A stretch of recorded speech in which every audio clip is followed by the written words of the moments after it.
Yan ang nagpauso niyan eh. Outfit check, outfit check, Lagi nating sinasabi, Jesus is the reason for this season. Tama. Pero sasabihin niya sa atin ngayon, you are my reason kung bakit may Pasko. May Pasko sapagkat gusto kong makasundo kayo.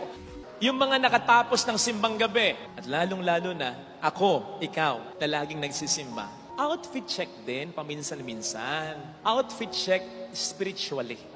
Romans 13:14, anong sabi doon? Put on the Lord Jesus Christ. Isuot ninyo si Kristo sa inyong pagkatao. Maligayang Pasko, palakpakan natin ang ating Panginoon.